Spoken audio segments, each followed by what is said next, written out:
BookTube, welcome back. Today I'm going to be doing a book haul. This features about, I think, 13 or 14 books that I've accumulated over the past several months, beginning near like mid to end of last year, all the way till now. Most of them I've gotten for free because I've utilized my employee discount and employee bonus money that we get. So perks of working in a bookstore.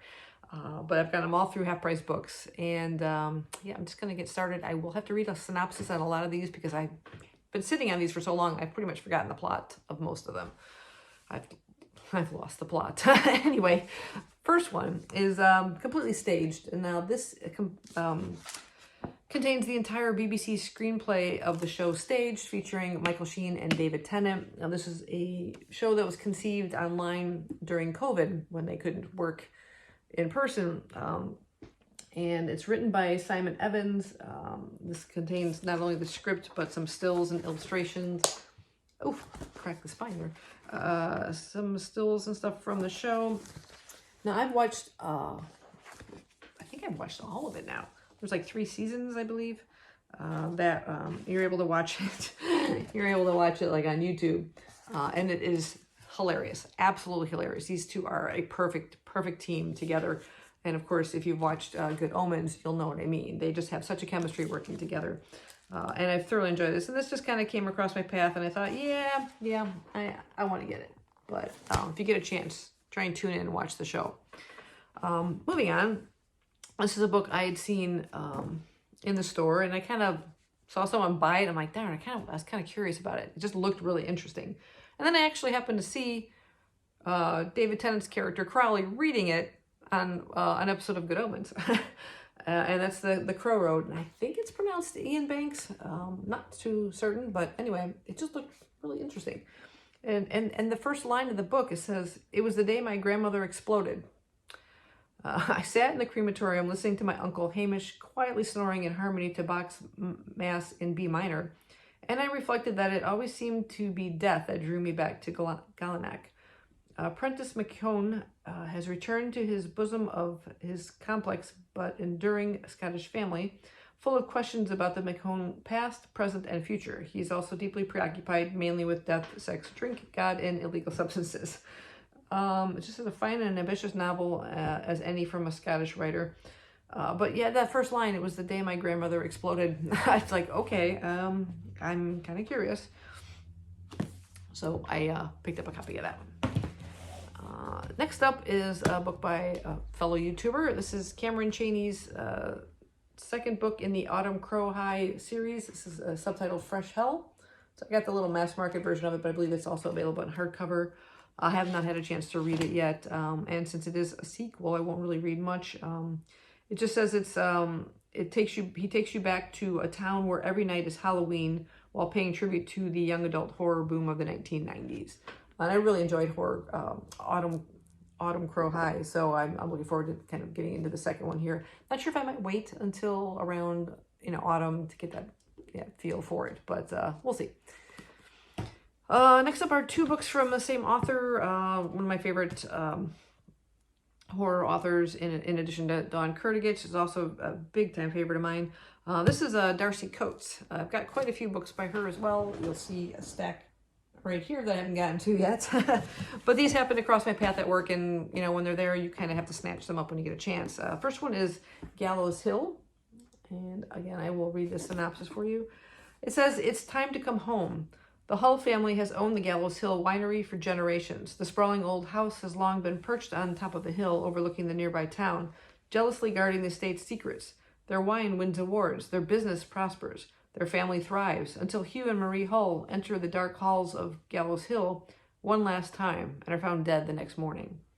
People whisper that the curse has awakened once more. It's been more than a decade since Margot Hull last saw her childhood home. She was young enough when she was sent away that she barely remembers its dark passageways and secret corners. But now she's returned to bury her parents and reconnect with the winery that is her family's legacy, and the bloody truth of exactly what lies buried beneath the crumbling estate. Alone in the sprawling, dilapidated building, Margot is forced to come face to face with the horrors of the past and realize that she may be the next victim of a house that never rests." So that sounds amazing. And the other one is entitled From Below. Also another chunky one here. This says, no light, no air, no escape. Hundreds of feet beneath the ocean's surface, a graveyard waits. Years ago, during a routine voyage, the SS Arcadia vanished without a trace. Though a strange, garbled emergency message was broadcast, neither the ship nor any of its crew could be found. 60 years later, its wreck has finally been discovered more than 300 miles from its intended course. A silent graveyard deep beneath the ocean's surface, eagerly waiting for the first sign of life. Cove and her dive team have been granted permission to explore the Arcadia's rusting hull. Their purpose is straightforward. Examine the wreck, film everything, and if possible, uncover how and why the supposedly unsinkable ship vanished. But the Arcadia has not yet had its fill of death, and something dark and hungry watches from below. With limited oxygen and the ship slowly closing in around them, Cove and her team will have to fight their way free of the unspeakable horror now desperate to claim them. Sounds creepy. I love it. And this one is just recent. This one I just picked up probably about a week ago, and unfortunately someone decided to tape the dust jacket to the cover. Don't do that, people. Anyway, it's A Haunting on the Hill by Elizabeth Hand. Anytime there's like any kind of a spooky looking house and something about haunting, I'm all over it. Let's read the synopsis on this one. Open the Door. Holly Sherwin has been a struggling playwright for years, but now, after receiving a grant to develop her play Witching Night, she may finally be close to her big break. All she needs is time and space to bring her vision to life. When she stumbles across Hill House on a weekend getaway upstate, she is immediately taken in by the mansion, nearly hidden outside a remote village. It's enormous, old, and ever so eerie, the perfect place to develop and rehearse her play. Despite her own hesitations, Holly's girlfriend, Nisa, agrees to join Holly in renting the house for a month, and soon the troupe of actors, each with ghosts of their own, arrive. Yet as they settle in, the house's peculiarities are made known. Strange creatures stalk the grounds. Disturbing sounds echo through the halls, and time itself seems to shift. All too soon, Holly and her friends find themselves at odds, not just with one another, but with the house itself. It seems something has been waiting in Hill House all these years, and it no longer intends to walk alone. Whew. That sounds amazing. Okay, so yeah, there's that one. And that's a more recent acquisition. The next two, I think, would fall more under the heading of sci-fi. What else have I read by this author? I read quite a few. This is these both are by John Wyndham. The first one is Trouble with Lichen. Now I've read, what have I read by this author? I've read The Day of the Triffids. You've probably heard of that title. I've read The Chrysalids, Midwich Cuckoos, and Chalky. I've read Chalky too. Yeah, so I've read quite a few by this author, and I've really enjoyed them. So I saw these two little mass market ones pop up, and I thought, oh, that's kind of cute. We'll pick them up. It says it was Diana Brackley. Yeah, it was Diana Brackley who put the milk out for the cat, who dropped the speck of lichen in it by mistake, who noticed how the lichen stopped the milk turning. Am I pronouncing that right? Lichen? Lichen? But it was Francis Saxover, the famous biochemist, who carried on from there, who developed antigerone, the cure for aging, who then tried to suppress a discovery which was certainly in the megaton range.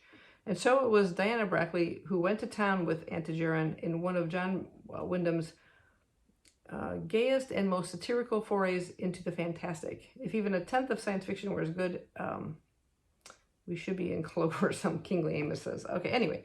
So some kind of anti-aging discovery, I guess. It sounds weird now that I'm reading the back, but I'm curious. Because like I said, I've liked this other book, so we'll give it a shot. Let's stack these a bit here. The second one is just entitled Web. This is a millionaire English lord dreams of founding a utopian community on a remote Pacific island. Among the 40-odd men and women selected for the project are a pestalogist, named Camilla, and the narrator. Within hours of the group's arrival on the sunny isle, their radio has been destroyed. Within days, several members of the group are dead. Dream turns to nightmare as they discover that the island is overrun by a species programmed to resist and dominate any invader. Soon, Camilla and the narrator are the sole survivors. That's where it's referred to the narrator. Huh, okay. says frightening and compelling. It's John Wyndham's last novel, and it remained unpublished until 10 years after the author's death. Okay.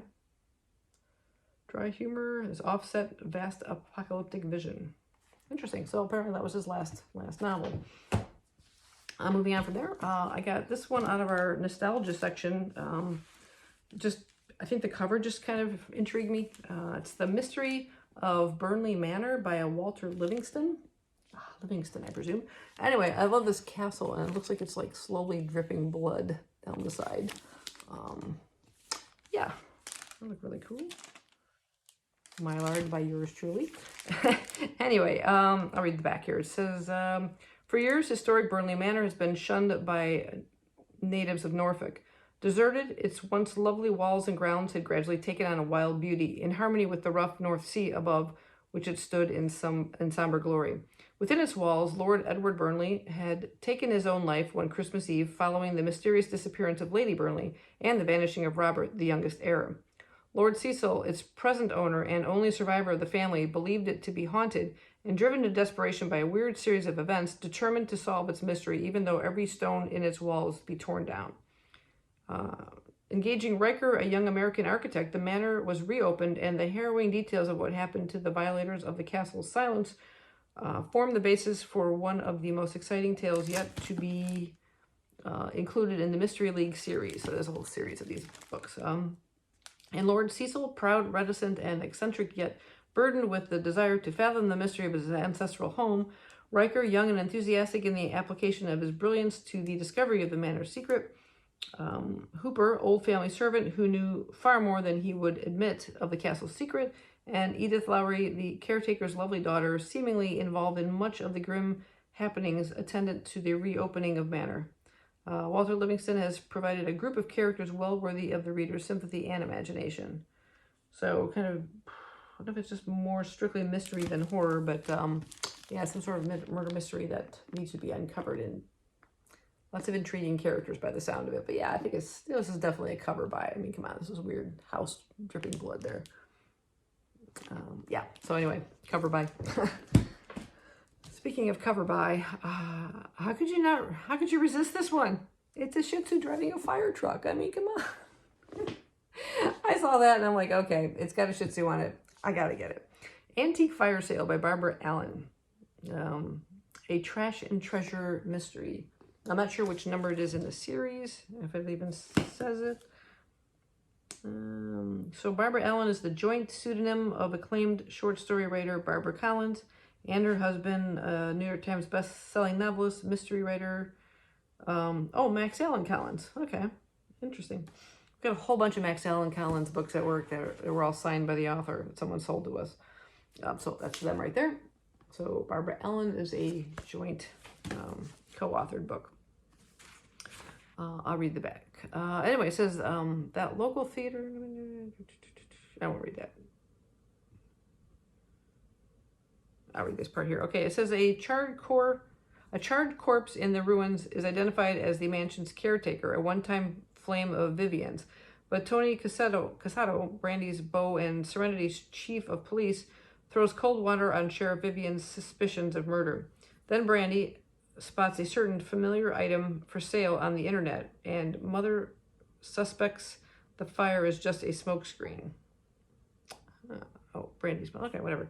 Okay, it says when their doggy detective, Sushi, the Shih Tzu, sniffs out a second body in the woods, Mother and Brandy turn up the heat on a homicidal torture because any killer who takes on the born girls is playing with fire. So I guess it's a mother-daughter kind of detective kind of thing going on here. I don't know. I got it because there's a Shih Tzu driving a fire truck. What can I say? I don't look at that. It's so cute.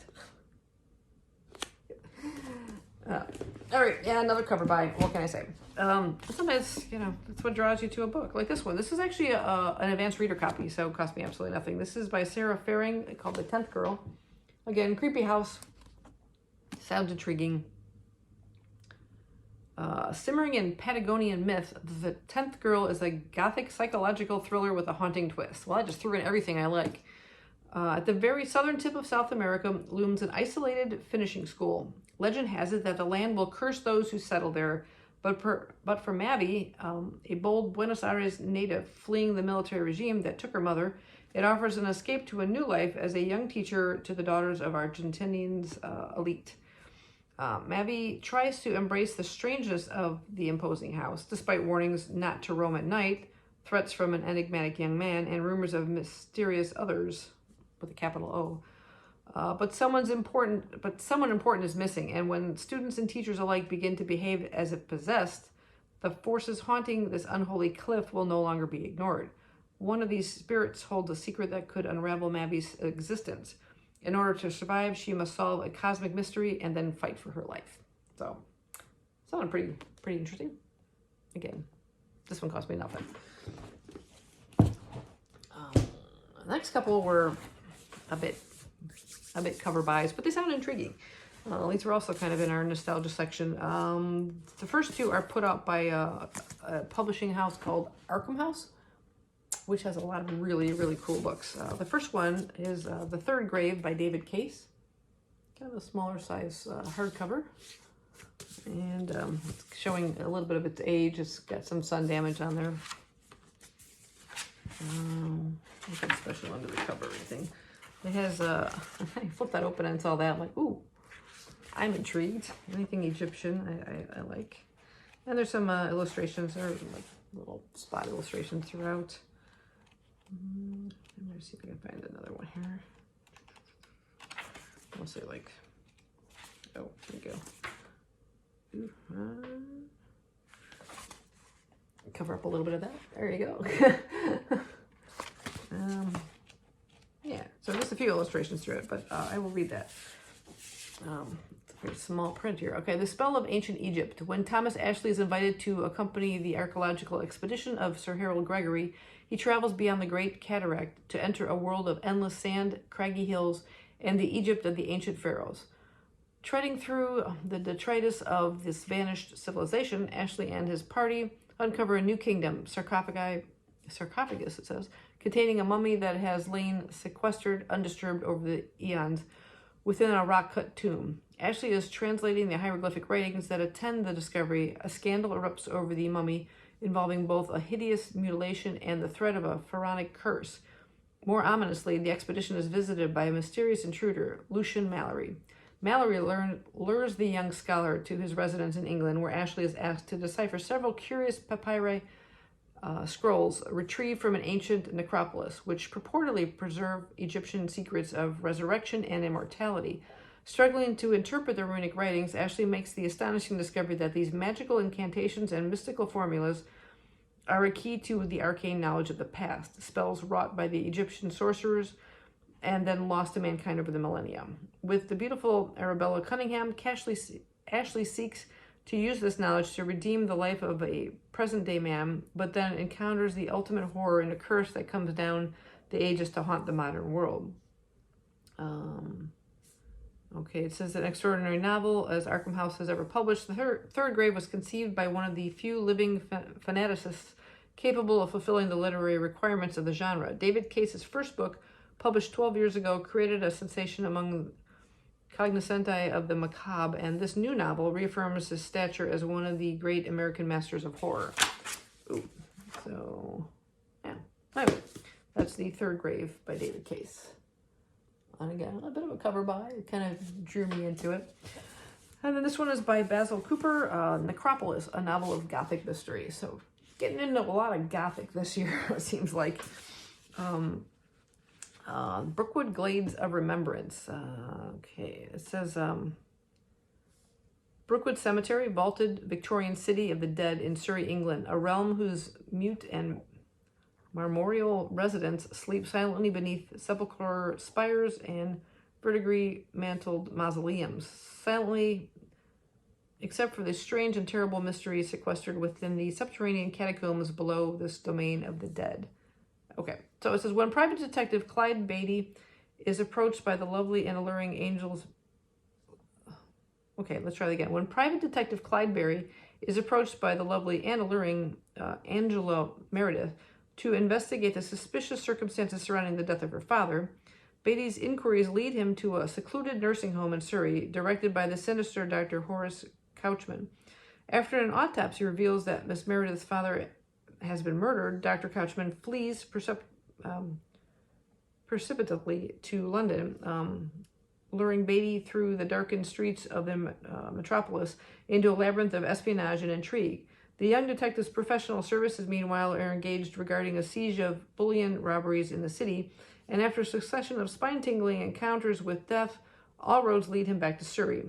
Beatty returns on the funeral ghost train to the eerie and macabre Brookwood Cemetery, where he uncovers an astonishing tale of conspiracy and corruption in the catacombs beneath the great necropolis.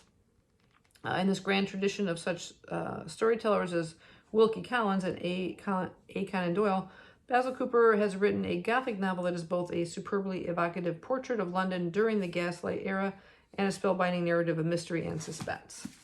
So, now there's our author.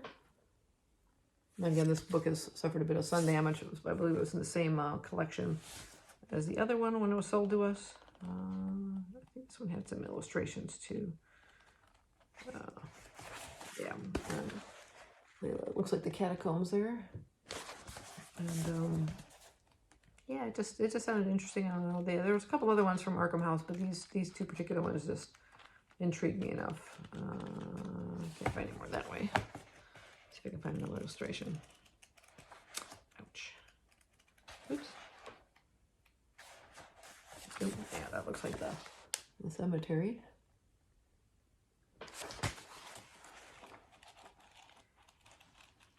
Pretty sure there's one more there. Oh yeah. Definitely. There's the London Gaslight District there. Alright. Anyway, that's that one. And then the last one I have, again, a bit of a cover by. It's one of those books that are in like crates or, you know, those book club things. I'm not sure which company this one is with.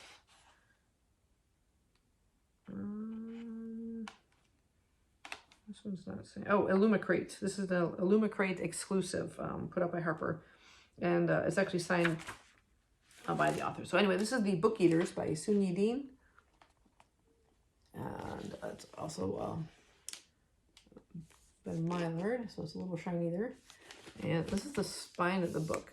If you kind of look closely, you'll see there's like a house there on a cliff or something with stars above it. I thought that was super cool. And it's got a little nice detail.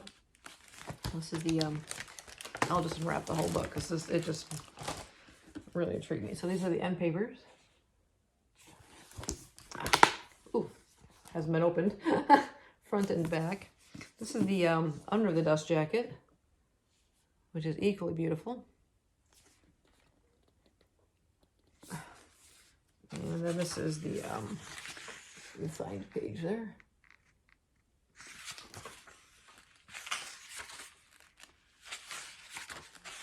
I'm going to pop it back in its dust jacket here.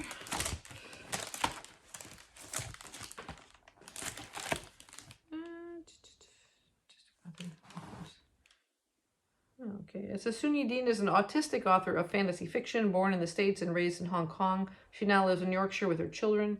When not reading, running, falling over in yoga, or rolling D20s, what that means, she sometimes escapes the city to wild swim in lonely dales.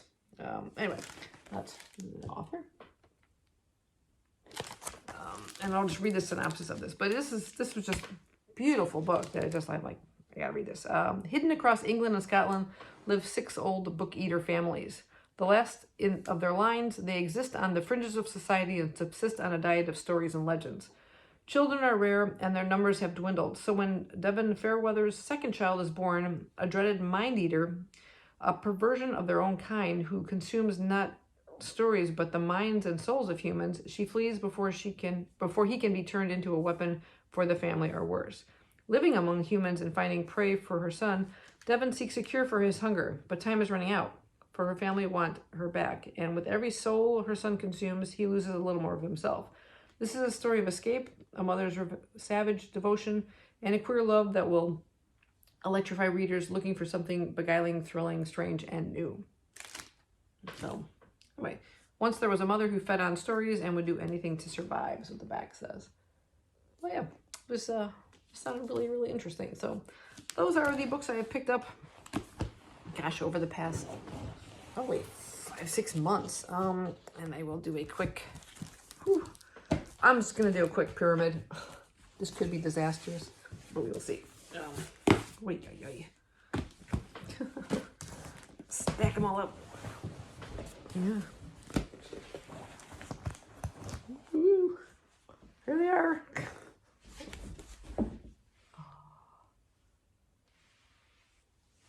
And hopefully that'll be the last book haul I do for quite some time. Anyway, any of these sound intriguing? Have you heard of any of these before? Read any of them? Let me know what you think down below, and I will see you next time. Bye-bye.